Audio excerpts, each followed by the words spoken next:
Boa noite. O nosso tema é sobre órfãos do feminicídio. Então, queria propor aqui a questão da violência de gênero e os órfãos do feminicídio.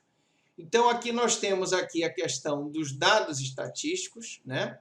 Em que, segundo a Organização Mundial de Saúde, o Brasil ele possui a quinta maior taxa de feminicídios e, em consequência disso, nós temos uma grande quantidade de órfãos frutos dessas relações, dessas tristes relações. E quem são esses órfãos? São crianças e adolescentes que perderam precocemente suas mães em virtude do feminicídio, cujas vidas foram abreviadas brutalmente pelo outro genitor, pelo outro parceiro, por razões de gênero. De acordo com a pesquisa, e aí são os números desses órfãos, a cada mulher assassinada em razão de violência deixa 2 órfãos. Ou seja, em 34% dos casos, esses órfãos eles são até um número de 3 crianças. E essas marcas da violência ficam porque as próprias crianças e adolescentes chegam mesmo a presenciar a cena traumática do pai assassinando a própria mãe. E evidentemente que essa questão ela gera problemas psicológicos, e aí nós vamos ter oportunidade de desenvolver mais isso com os outros palestrantes que estão aí. A Betânia deve falar sobre essa questão da depressão, das fobias, dos distúrbios alimentares, que essa ansiedade que essa criança acaba apresentando por conta do feminicídio. E, evidentemente, nós temos a questão da violência repetida, porque como a criança presencia repetidas vezes essa violência, ela pode voltar a praticar na fase adulta de vida, uma vez que esse modelo de relação, que foi exposto durante longo período na sua infância, acaba aflorando na fase adulta. E aí eu explico juridicamente que nós temos a questão da tutela e da adoção, porque essas crianças e adolescentes, ou eles vão parar na mão de tios através da tutela, ou se não tiver nenhum parente que possa assumir essa responsabilidade, eles têm que ir para a adoção. E isso, claro, gera consequências.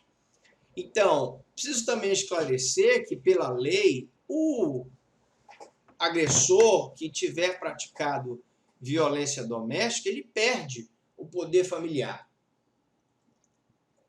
Então, essas crianças são afastadas do pai, porque a condenação por crime doloso, sujeito a pena de reclusão contra outrem igualmente titular do poder familiar, gera essa perda do poder familiar.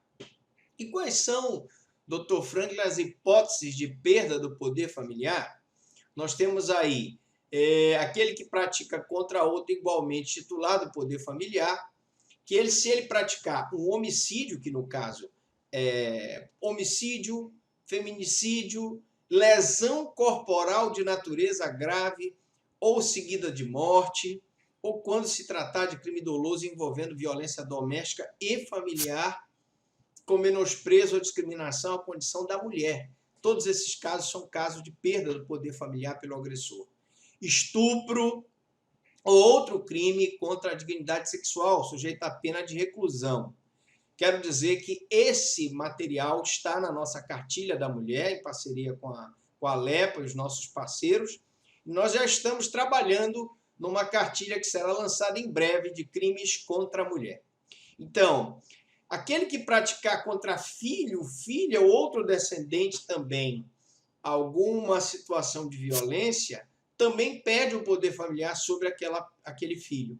Então, se ele pratica um homicídio, um feminicídio, lesão corporal de natureza grave ou seguida de morte, quando se trata de crime doloso envolvendo violência doméstica ou discriminação pela condição de mulher, ou mesmo o estupro de vulnerável, que são crimes contra a dignidade sexual. Mas eu também posso citar aí a violação sexual mediante fraude, a importunação sexual, a corrupção de menores e o que a gente vê muitas vezes o favorecimento da própria prostituição da filha. Então, aí nós temos um grave problema social, que são os órfãos do feminicídio no Brasil, que constitui, portanto, um problema social que não possui ainda, nas políticas públicas que nós vemos ainda, uma suficiente preocupação do poder público com a realização de pesquisas e levantamentos estatísticos que qualifiquem o problema para possibilitar o desenvolvimento de políticas públicas efetivas, eficazes no país, buscando minimizar os impactos dessa violência que o feminicídio produz nas várias formas de violência que nós vimos que geram os órfãos do feminicídio. Bom, era isso que eu tinha para mostrar para vocês. Eu agradeço aí, me deram 5 minutos e eu tomei 6 e me coloco à disposição para qualquer dúvida ou qualquer